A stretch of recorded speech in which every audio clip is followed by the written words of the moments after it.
नमस्कार दोस्तों, आप देख रहे हैं संडे हॉरर, जहां आपको हर हफ्ते नए और रोमांचक हॉरर वीडियो मिलेंगे। तो जल्दी से हमारे चैनल को सब्सक्राइब करें और बेल आइकन दबाएं ताकि कोई भी नया वीडियो आप मिस न करें। आइए शुरू करते हैं आज का डरावना सफर। कुमार ने हमेशा जंगल को अपनी शरण स्थली माना था, एक ऐसी जगह जहां प्राकृतिक दुनिया केवल उन्हीं से बातें करती थी। पिछले 5 वर्षों से वह भारत के सबसे सुदूर हिस्से में एक वन अधिकारी के रूप में काम कर रहा था, जहां घने जंगल फैले हुए थे। ये जंगल उत्तराखंड के रुद्रपुर के क्षेत्र में थे, हिमालय की तलहटी में बसे हुए, जो न केवल वन्य जीवों का घर थे, बल्कि उनके पीछे छिपी एक काली भूली बिसरी कहानी भी समेटे हुए थे। कई पीढ़ियों पहले, जब इस इलाके को वन आरक्षित क्षेत्र नहीं बनाया गया था, यहाँ एक गांव बसा हुआ था, एक छोटा अलग थलग गांव। इस गांव के लोग अत्यधिक अंधविश्वासी थे और कुछ ऐसे रहस्यमय अनुष्ठान करते थे जिन्हें बाहरी लोग कभी नहीं देख पाते थे। गांव वालों का मानना था कि जंगल में कोई प्राचीन आत्मा रहती है, कोई ऐसा शक्ति जो या तो पहरेदार थी या फिर कोई दुष्ट आत्मा जिसे मानव हस्तक्षेप से नाराजी थी। धीरे धीरे गांव वीरान हो गया, लोग चले गए या कहीं खो गए, और अब रुद्रपुर का जंगल केवल एक भयावह रूप में मौजूद था, समय से अछूता। रवि ने भी स्थानीय किंवदंतियों को सुना था, लेकिन उन्होंने इन्हें सिर्फ अंधविश्वास समझकर नजरअंदाज कर दिया। आखिरकार उन्होंने जंगल में कई रातें अकेले गश्त लगाते हुए बिताई थी। उन्हें जंगली जानवर, शिकारी और कभी कभार तस्कर मिले, लेकिन भूत या आत्माएं कभी नहीं। यह सब तब तक था जब तक अजीब फोन कॉल आने शुरू नहीं हुए। यह अक्टूबर की शुरुआत थी, जब मानसून की आखिरी बारिश थम रही थी। जंगल हरा भरा था और हवा में मिट्टी की गंध भरी हुई थी। रवि अपने कार्यालय में बैठा हुआ था, कुछ कागजी काम निपटा रहा था। तभी वॉकी टॉकी पर एक आवाज आई। सर, एक समस्या है। अमर, उनके जूनियर अधिकारी की आवाज टूटी फूटी आ रही थी। हमारे 2 नाइट गार्ड्स सुबह से वापस नहीं लौटे। उन्होंने सुबह रिपोर्ट करना था, लेकिन उनका कोई अता पता नहीं है। मैंने कुछ लोगों को भेजा, लेकिन वे कुछ नहीं ढूंढ पाए। रवि का माथा सिकुड़ गया। नाइट गार्ड्स जंगल के बारे में जानते थे, ऐसा उनके साथ कभी नहीं हुआ था। वे कहां तैनात थे? रवि ने पूछा। सेक्टर 13 पुराने गांव के खंडहरों के पास, अमर ने जवाब दिया। उसकी आवाज में एक हल्का डर महसूस हो रहा था। सेक्टर 13 का नाम सुनते ही रवि का दिल तेजी से धड़कने लगा। वहां जाना बहुत कम होता था, बस कुछ टूटे फूटे पत्थरों के अवशेष और जंगल के भीतर गुम हो चुके रास्ते। लेकिन वहां के बारे में लोगों की अजीब सी बातें प्रचलित थीं। सबसे अनुभवी गार्ड भी वहां रात में जाने से कतराते थे। मैं खुद वहां जा रहा हूं, रवि ने कहा, अपना सामान उठाते हुए। लोगों को कहो कि सेक्टर 13 के प्रवेश द्वार पर मुझसे मिले। सेक्टर 13 तक पहुंचने में करीब 1 घंटा लगा। रवि अपनी जीप से संकरी मिट्टी की पगडंडियों पर चलते हुए वहां पहुंचा, जहां पेड़ों की छाया इतनी घनी थी कि सूरज की किरणें मुश्किल से ही जमीन तक पहुंच पाती थीं। जैसे जैसे वह गाड़ी चलाता गया, जंगल का सन्नाटा गहराता गया। पेड़ों के बीच की हवा भी अब ठहर गई थी। सेक्टर 13 के प्रवेश द्वार पर अमर और बाकी अधिकारी पहले से खड़े थे। वे असहज दिख रहे थे, उनके चेहरे पर चिंता साफ झलक रही थी। वे बहुत दूर नहीं गए होंगे, अमर ने कहा। हमने पूरे इलाके की तलाशी ली, लेकिन कुछ नहीं मिला। रवि ने गंभीरता से सिर हिलाया। चलो, हम खुद खोज शुरू करते हैं। जैसे जैसे वे आगे बढ़ते गए, रवि को एक अजीब सा तनाव महसूस होने लगा। यहाँ पेड़ और भी ऊंचे लग रहे थे और उनकी शाखाएं आपस में उलझी हुई थीं। वह कई बार इस इलाके में आया था, लेकिन आज कुछ अलग था। आधे घंटे की खोज के बाद उन्हें पहला सुराग मिला। रवि का पैर किसी कठोर चीज से टकराया। नीचे देखा तो जमीन पर टूटी हुई टॉर्च पड़ी थी, शायद गार्ड्स में से किसी की। पास ही में कुछ अनियमित पद चिन्ह दिखाई दिए जो जंगल की ओर जा रहे थे। वे यहां से भाग रहे थे, रवि ने खुद से बुदबुदाया। पद चिन्ह उन्हें गांव के खंडहरों की ओर ले गए। खंडहरों के पास पहुंचते ही माहौल अचानक और भी भारी हो गया। जंगल की ठंडी हवा के बीच खंडहर अब मुश्किल से दिखाई दे रहे थे, जैसे कि पेड़ों और झाड़ियों ने उन्हें निगल लिया हो। और तभी एक भयानक चीख जंगल में गूंज उठी, जैसे किसी की जान बचाने की अंतिम गुहार हो। रवि और अमर तेजी से उस दिशा की ओर दौड़े। खंडहरों के बीच में एक चौकीदार खड़ा था। उनमें से एक जो लापता था, उसकी पीठ उनकी ओर थी और वह बेजान सा खड़ा था।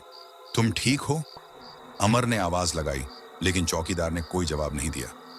रवि धीरे धीरे उसकी ओर बढ़ा। उसका दिल तेजी से धड़कने लगा। जब वह उसके करीब पहुंचा तो चौकीदार ने धीरे धीरे सिर घुमाया।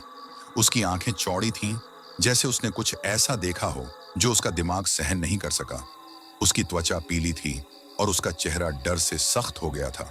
और फिर वह बिना कोई आवाज किए अचानक जमीन पर गिर गया, मरा हुआ। भगवान, अमर बुदबुदाया। यह क्या हो गया उसे? रवि कुछ नहीं बोल पाया। चौकीदार का चेहरा किसी बुरे सपने जैसा दिख रहा था, भय से भरी एक स्थायी छवि। जंगल के बीच कुछ बेहद गलत हो रहा था। अचानक हवा ने एक अजीब सी आवाज करना शुरू कर दिया, एक धीमी फुसफुसाहट जैसी आवाज जो जैसे उनके चारों ओर घूम रही थी। हमें यहां से निकलना चाहिए, एक अधिकारी ने घबराकर कहा। यहां कुछ है। रवि भी इसे महसूस कर सकता था। कोई ताकत उन्हें देख रही थी, उन्हें जंगल के बीच छोड़कर चली गई थी। वे सभी वापस जीप की ओर भागे। उनकी सांसें तेज चल रही थीं। जब वे अपने बेस कैंप में लौटे तो रवि ने और अधिक गार्ड्स को मदद के लिए बुला लिया। वे सभी अनुभवी अधिकारी थे, लेकिन रवि के विवरण ने उनमें से भी डर पैदा कर दिया था। क्या तुम सच में सोचते हो कि यह कोई जानवर नहीं था? एक अधिकारी ने पूछा। मैंने जानवर देखे हैं, रवि ने गंभीरता से कहा। यह कुछ और था। रात के समय बेस कैंप के चारों ओर एक घना कोहरा छा गया था और रेडियो सिग्नल भी कमजोर पड़ने लगे थे। सभी घबराए हुए थे, सोने की कोशिश कर रहे थे, लेकिन किसी की आंखों में नींद नहीं थी। तभी दरवाजे पर धीमा और जानबूझकर खटखटाने की आवाज आई। इस समय कोई बाहर नहीं होना चाहिए था। रवि ने दरवाजा खोला तो एक बूढ़ा आदमी खड़ा था। उसका चेहरा झुर्रियों से भरा था और उसकी आंखों में एक अजीब चमक थी। तुम्हें गांव नहीं जाना चाहिए था, उसने धीमी और भयावह आवाज में कहा। तुम कौन हो? रवि ने पूछा। बूढ़े ने जवाब दिया, जंगल वही नहीं है जो तुम सोचते हो। अमर ने पीछे से पूछा, तुम्हें पता है वहां क्या हो रहा है? बूढ़ा धीरे से सिर हिलाया। वह गांव शापित था। हमने जंगल को नाराज किया और अब वह बदला ले रहा है। रवि ने धीरे से पूछा, वह क्या चाहता है? बूढ़ा सीधा रवि की आंखों में देखकर बोला, जो लिया गया है उसे लौटाओ, वरना वह और लेगा। अगली सुबह रवि और उनकी टीम ने रुद्रपुर के जंगल में लौटने की तैयारी की। इस बार वे पूरी तरह तैयार थे, लेकिन मन में एक डर छिपा हुआ था। जिस चीज का सामना उन्होंने पिछली रात किया था, वह किसी साधारण खतरे से परे था। बूढ़े आदमी की चेतावनी अब उनके दिमाग में गूंज रही थी। उसने कहा था, जो लिया गया है उसे लौटाओ। रवि ने अपनी टीम को समझा दिया था कि यह सिर्फ एक खोज और बचाव अभियान नहीं था, यह कुछ और था। जंगल ने अपनी मांग रख दी थी और अब उन्हें इस प्राचीन बल के सामने खुद को साबित करना था। जैसे ही वे जंगल में दाखिल हुए, माहौल फिर से भारी हो गया। पेड़ों की शाखाएं और घनी हो गई थीं, जैसे किसी अदृश्य ताकत ने जंगल को उनकी राह रोकने के लिए हिला दिया हो। हवा में एक सड़न की बू थी जो उनके हर कदम के साथ और तेज होती जा रही थी। रवि की टीम खंडहरों की ओर बढ़ी, जहां उन्होंने पिछली बार चौकीदार का शव पाया था। इस बार खंडहरों के बीच वे एक अजीब दृश्य से रूबरू हुए। जमीन में एक बड़ी दरार खुल चुकी थी और उसके भीतर कुछ कंकाल पड़े हुए थे। वे इंसानी हड्डियां थीं, जो शायद गांव के लोगों की थीं। अचानक से फुसफुसाहटें लौट आईं, इस बार पहले से कहीं ज्यादा जोर से। पेड़ों के बीच फिर से परछाइयां दिखने लगीं, लंबी पतली आकृतियां जिनकी आंखें हल्के नीले रंग में चमक रही थीं। वे तेजी से चल रही थीं, जैसे वे लोग किसी भूतिया नृत्य का हिस्सा हों। अमर घबराकर बोला, ये वही हैं जो हमने पहले देखा था। रवि ने अपनी बंदूक कसकर पकड़ ली, लेकिन उसे पता था कि इससे कुछ हासिल नहीं होने वाला था। ये जीव भौतिक दुनिया से परे थे। उन्होंने बूढ़े आदमी की बात को याद किया, जो लिया गया है उसे वापस करना था। हमें इन कंकालों को यहां से हटा देना चाहिए, रवि ने कहा, अपने दिल में एक अजीब सी उम्मीद जगाते हुए कि शायद यही इस समस्या का हल हो। टीम ने जल्दी से कंकालों को उठाकर पास ही की जमीन में दफनाना शुरू किया।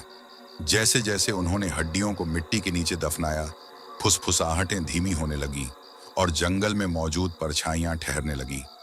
एक एक कर वे आकृतियां धीरे धीरे धुंधली होने लगीं और हवा में अजीब सा सन्नाटा छा गया। जंगल शांत हो गया। हवा फिर से बहने लगी, लेकिन इस बार उसमें एक अजीब शांति थी, मानो कोई पुराना विवाद सुलझ गया हो। रवि और उसकी टीम को एहसास हो गया कि उन्होंने किसी भयानक शक्ति को शांत कर दिया था।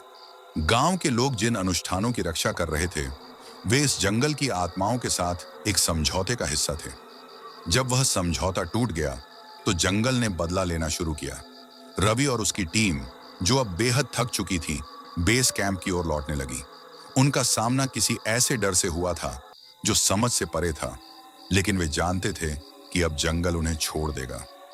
जब वे बेस कैंप पहुंचे, तो बूढ़ा आदमी पहले से वहां उनका इंतजार कर रहा था। उसने धीरे धीरे सिर हिलाया, जैसे उसने सब कुछ पहले ही देख लिया हो। तुमने सही किया, बूढ़े ने कहा। जंगल अब संतुष्ट है, लेकिन याद रखना, यह जगह अपनी शांति से जीती है। इसे कभी दोबारा परेशान मत करना। रवि ने गहरी सांस ली और आसमान की ओर देखा, जो अब साफ था, लेकिन उसे पता था कि इस जंगल की असली कहानी कभी खत्म नहीं होगी। यह रहस्यमय जंगल हमेशा यहां रहेगा, अपने अंधेरे रहस्यों के साथ। जो इसे समझने की कोशिश करेगा, वह इसके अंदर हमेशा के लिए खो जाएगा। रुद्रपुर का जंगल अब शांत था, लेकिन उसकी आत्माएं अभी भी वहां थीं, पेड़ों के बीच छिपी हुई, इंतजार करती हुई। रवि ने आखिरी बार जंगल की ओर देखा और खुद से वादा किया कि वह कभी वापस नहीं आएगा।